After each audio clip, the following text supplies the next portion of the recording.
तो क्लास अब शुरू करते हैं हम क्वेश्चन नंबर 5। क्वेश्चन नंबर 5 भी बिल्कुल उसी तरीके से होगा जिस तरीके से इससे पहले के क्वेश्चन हमने किए। इन क्वेश्चंस में हमारे पास क्या है, इस क्वेश्चन में हमारे को दिया हुआ है क्वेश्चन नंबर 5 में b² / 5 का क्यूब। इसमें हमारे पास जो अंदर की वैल्यू है वो डिवाइड की फॉर्म में और बाहर हमारे पास क्यूब लगा है, तो क्यूब क्या हो जाएगा, दोनों पे अप्लाई हो जाएगा। मैं किस तरीके से लिखूंगा, मैं लिखूंगा b², ये क्या है बाहर 3, तो 3² के साथ क्या हो रहा है मल्टीप्लाई, मैं लिख देता हूँ मल्टीप्लाई बाय 3 डिवाइडेड बाय 5, और ये 3 भी क्या हो रहा है इधर मल्टीप्लाई हो रहा है। b2 3 6 डिवाइडेड बाय 5 की पावर 3, ये आपके पास हो गया आंसर। चलते हैं इसी तरीके से नेक्स्ट क्वेश्चन पे, क्वेश्चन नंबर 6। क्वेश्चन नंबर 6 हमारे पास जो है वो है -4/9 स्क्वायर और बाहर आ जाएगा 3। अब क्या करना है, सबसे पहले मैंने आपको बताया कि अंदर आपने वैल्यू देखनी है। हमारे पास वैल्यू किसमें, स्क्वायर है, हमारे पास एक ब्रैकेट है, उसके अंदर माइनस की फॉर्म में हमें क्या दिया हुआ है, क्वेश्चन दिया हुआ है, और बाहर अगर इवन नंबर हो तो अंदर का साइन चेंज हो जाता है, तो अंदर का साइन क्या कर देंगे, खत्म कर देंगे। हमारे पास हो जाएगा 4/9 और बाहर आ जाएगा स्क्वायर और उससे बाहर 3 3 2 6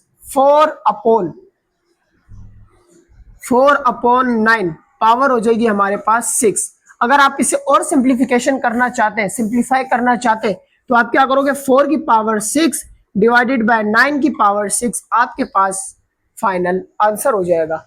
अब चलते हैं नेक्स्ट क्वेश्चन पे जो कि हमारे पास है क्वेश्चन नंबर 7। क्वेश्चन नंबर 7 हमें क्या दिया हुआ है, उसने कहा है कि z³ की पावर स्क्वायर और बार पावर हो गई 4। इससे पहले जितने भी क्वेश्चन हमें दिए हुए थे उन क्वेश्चन में हमारे पास क्या था, उन क्वेश्चंस में हमारे पास बाहर एक वैल्यू दी गई थी। किस तरीके से, यहाँ देखो हमें एक वैल्यू दी है, उसके बाहर एक वैल्यू है, इसी तरीके से यहाँ है, उसके बाहर एक वैल्यू है। अब यहाँ देखें, एक पावर के ऊपर फर्दर पावर्स के ऊपर फिर फर्दर पावर्स, तो आप क्या करोगे, पहले इन दो को मल्टीप्लाई करोगे, मल्टीप्लाई करने के बाद फिर इसको इस नंबर्स के साथ मल्टीप्लाई करोगे। चलो जल्दी से करते हैं। हमारे पास सबसे पहले z³ आ जाएगा, 4 2 8, मेरे पास क्या हो गया 8, ब्रैकेट को इस वाले को ऐसे खत्म कर दो। अब क्या हो गया 8 3 8 1 8 8 2 16 8 3 24, मेरे पास यहाँ क्या हो जाएगा 24। मैं क्या करता हूँ z की पावर 24, ये मेरे पास आ गया आंसर। इसी तरीके से अब चलते हैं क्वेश्चन नंबर 8 की तरफ। क्वेश्चन नंबर 8 थोड़ा सा लॉजिकल क्वेश्चन है, आई होप आप लोगों को समझ आ जाएगा। इससे पहले आप इसका स्क्रीनशॉट ले लें ताकि वो इजिली समझ में आ जाए आप लोगों को,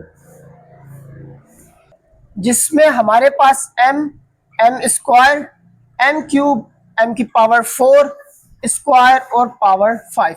सर ये क्वेश्चन तो बहुत हार्ड है, बिल्कुल भी हार्ड नहीं है, हमारे पास सारी वैल्यू मौजूद है, हमने खाली क्या करना है मल्टीप्लाई करना और पावरें इन पे अप्लाई करनी है। सबसे पहले हम सॉल्व करते हैं। हमारे पास क्वेश्चन दिया हुआ है m² m³ और m की पावर 4, बाहर हो गया स्क्वायर और यहाँ आ गया 5। सबसे पहले इसे सॉल्व करेंगे, बड़ी हमारे पास जो ब्रैकेट है 5 2 10, यहाँ क्या हो जाएगा m² m³ m की पावर 4 5 2 10, अब 10 आ गया। अब 10 क्या होगा, m पे भी अप्लाई होगा, m² पे भी होगा, m³ पे भी होगा, m की पावर 4 पे भी होगा। अब ये सारे हम इस पे भी अप्लाई करेंगे, लेकिन उससे पहले आप लोगों ने एक बेसिक सी चीज पढ़ी होगी कि अगर सर हमारे पास दो वैल्यू है आपस में मल्टीप्लाई हो रही है, उनकी बेसिक क्या है सेम है, तो पावरें ऊपर की क्या हो जाती है आपस में प्लस हो जाती है। आप लोगों ने ये पढ़ा होगा। अब यहाँ देखें, फॉर एग्जांपल मेरे पास लिखा है 2 की पावर 2 मल्टीप्लाई हो रही है 2 की पावर 6 से, तो मेरे पास बेसिक क्या है सेम है, मैं एक दफा क्या करूंगा बेस को लिख दूंगा। पावर मेरे पास क्या है 2 + 6, 2 + 6 कितना हो जाएगा 2 की पावर 8, ये मेरे पास क्या हो जाएगा सोल्व हो जाएगा। लेकिन इस क्वेश्चन में भी हम बिल्कुल इसी तरीके से करेंगे, अगर आप अलग करना चाहें तब भी कर सकते हैं, लेकिन एट द एंड फिर आपको क्या करना पड़ेगा, बेसों को सेम करना पड़ेगा और पावरों को ऐड करना पड़ेगा। यहाँ पे हमारे पास सबसे पहले 4m है, तो मैं क्या करूंगा 1m लिख दूंगा, यहाँ पे पावर क्या है 1, ये हो जाएगा 1। मैंने अभी आपको बताया बेसिस सेम है तो एक दफा लिखो और पावरें सारों की क्या कर दो ऐड कर दो, 1 + 2 + 3 + 4, बाहर क्या हो जाएगा ये मेरे पास 10। अब 4 + 1 5 और 3 + 2 5, 5 और 5 10। मैं लिख सकता हूँ m की पावर 10 और बाहर आ जाएगा 10, 10 10 जा 100, m की पावर 100। ये हमारे पास आ गया आंसर। अब इसी तरीके से चलते हैं लास्ट क्वेश्चन पे अपने। हमारे पास लास्ट क्वेश्चन क्या है, हमारे पास माइनस, जल्दी से इसका स्क्रीनशॉट ले लो ताकि हम लोग लास्ट क्वेश्चन की तरफ जाए। तो क्लास अब सॉल्व करते हैं हम अपना लास्ट क्वेश्चन इस एक्सरसाइज का। ये हमारे पास रह गया लास्ट क्वेश्चन, जिसमें उसने कहा है कि हमारे पास माइनस 0.1 का स्क्वायर माइनस 0.1 का क्यूब माइनस 0.1 की पावर 4, बाहर आ गया 2। सबसे पहले क्या करेंगे, 2 को मल्टीप्लाई करेंगे अंदर सबके साथ, तो क्या हो जाएगा हमारे पास माइनस 0.1, 2 के साथ मल्टीप्लाई हुआ तो क्या हो गया 4। यहां हो जाएगा माइनस 0.1, बाहर क्या है 3 3 जा और सॉरी 3 2 जा 6, यहां आ जाएगा 6 माइनस 0.1, 4 2 जा 8, यहां बाहर हमारे पास कुछ भी नहीं बचा। अब हमने ये ब्रैकेट इस वजह से लगाई कि हमारे पास एक माइनस का साइन अभी तक रिमेनिंग है। हमने लिखा माइनस, अभी मैंने आपको बताया अगर आपके पास बेसिस सेम हो तो आप क्या करोगे, एक दफा लिखोगे 0.1 की पावर 4। लेकिन उससे पहले कुछ एक बेसिक सा रूल है जो कि हमारे पास था कि अगर हमारे पास बाहर इवन नंबर है तो अंदर का साइन क्या हो जाएगा, खत्म हो जाएगा।